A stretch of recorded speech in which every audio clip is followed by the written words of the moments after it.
Hello Year 10. Today we're going to look at the graphs of circles. Let's quickly review some work from last lesson before we get started. So we want to determine whether x minus 3 is a factor of the polynomial.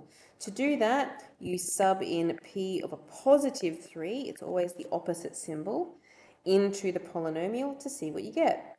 So subbing in for x, we get 2 lots of 3 cubed minus 2 lots of 3 squared minus 11 times 3 plus 6. And when you type that all in your calculator, you find out that the remainder is negative 38, which, because it's not 0, that means that it is not a factor. You need to get a remainder of 0 if something is a factor. In question 2, we want to sketch the polynomial. Because it's factorized, we can read the zeros straight off of it by using null factor. So x is equal to 3, x is equal to 4, and x is equal to negative 1 from those brackets. We also get the y-intercept by subbing in when x is equal to 0, which would give us y equals 0 minus 3 is minus 3, times 0 minus 4 is minus 4, times 0 plus 1 is 1. And when we times that, our y-intercept is 12. Drawing the graph, we have an intercept at negative 1, 3, and 4. Make sure we put dots or crosses indicating that those are the intercepts. And our y-intercept is at 12. So because the intercept is up here, it means that my curve is going to have to be coming down through that y-intercept, then curve around, down through the 3, up again through the 4. And that's a rough sketch of our graph. So looking at circles, the equation of a circle with a radius of r and a center at the origin is in the form, or should always be in the form, x squared plus y squared is equal to the radius squared. Okay, so all you need to know is the radius. If the radius is 4, 4 squared is 16, so it'd be x squared plus y squared equals 16.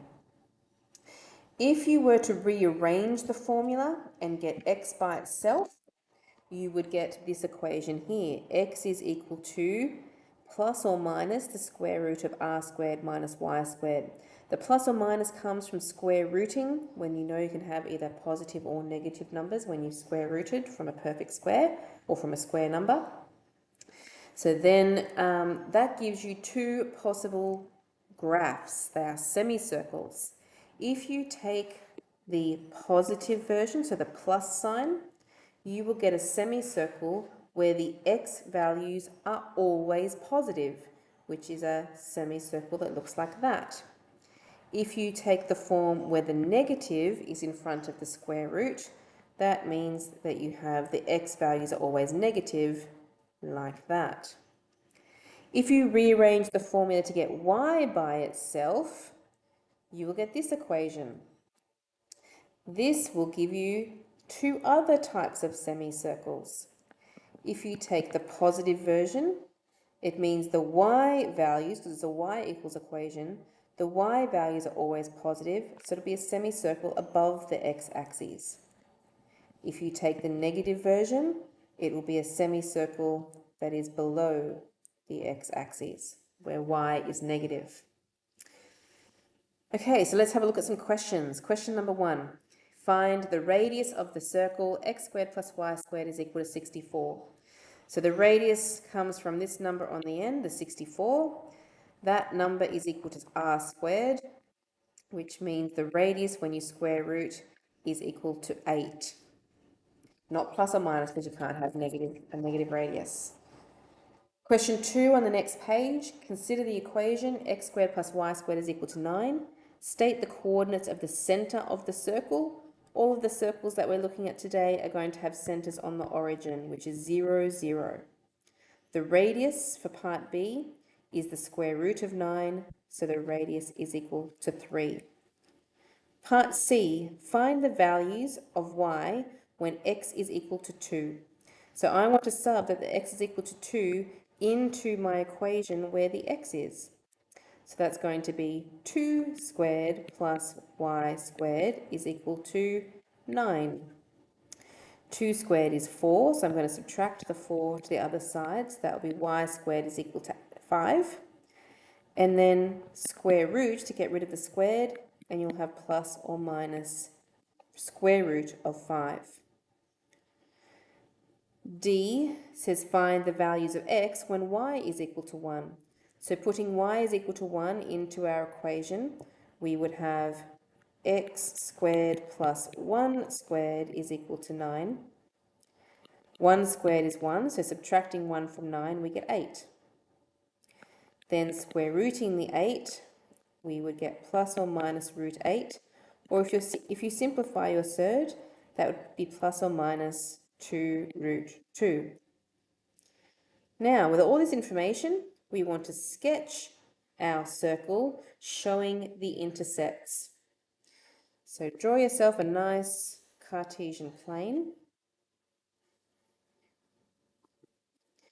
And remember that our circle has a center on the origin, so right in the middle, and then it has a radius of 3. So we want to go 3 in each direction. So 3, 3, -3, -3. So we're going to put dots. My circle is going to go through each of those values. So very carefully try to draw a circle going through those dots. Sometimes they can look a little bit square. There you go, there's my circle. Labeling the points that I found. The first points I found was when x was equal to 2, y was equal to plus or minus 5. So x is equal to 2 is here. So that means if I go straight up to my circle, this point here would be 2 and the positive root 5, whereas going down, this value here would be 2 and negative root 5. If I went to part D and I was subbing in that y is equal to 1, y is equal to 1 is there. Then we had, if I go horizontally, I had x was equal to 2 root 2 when y was equal to 1, and negative 2 root 2 at y is equal to 1. So they were all the points that we found. Question F, what is the domain of this circle? And remember that domain is the possible x values. This circle only exists between x equals -3 and x equals 3. It can have any value in between those values. So to write that down as a domain, we put the x in the middle and we have some less than or equal to signs, which we read as x is between -3 and 3. You put your smaller number on the left, so x is greater than -3, but it's less than the 3. And we do a similar thing for the range. Remember, range is the possible y values, which are also going to be between -3 and 3. So this time we put a y in the center with our less than or equal to signs, and it'll be between -3 and 3. Question 3. Find the coordinates of the points where x squared plus y squared equals 25 intersects with y equals 2x. Sketch the graph showing the exact intersection points. If I want to know where graphs intersect, then I want to solve these graphs simultaneously. So this is going to be equation number 1, and this is going to be equation number 2.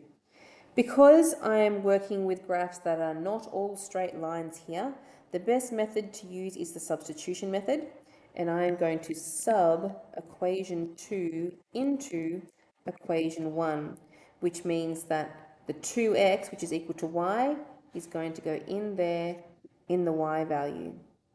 So it will be x squared plus, instead of y, it'll be 2x squared is equal to 25.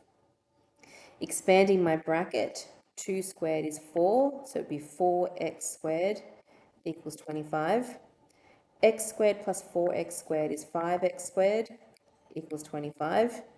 Divide by 5, we get x squared is equal to 5, and square rooting, we get x is equal to plus or minus root 5. Now, when we find x values, we want to find the y values that go with that. So each point, I'm going to have 2 points here. One is a positive root 5, comma something, and the other point is going to be a negative root 5, comma something. To find the y values, I'm going to sub into this second equation, because all I have to do is times my x value by 2. So if my x value is root 5, my y value is 2 root 5.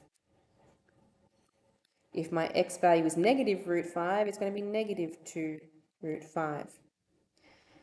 I now need to draw a graph to show this. So let's draw our circle.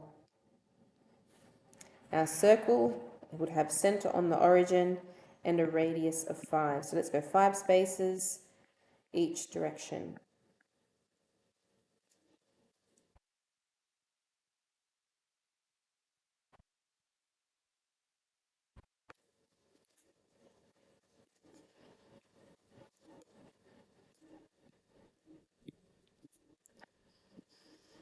So we're going to go round like this, round like this.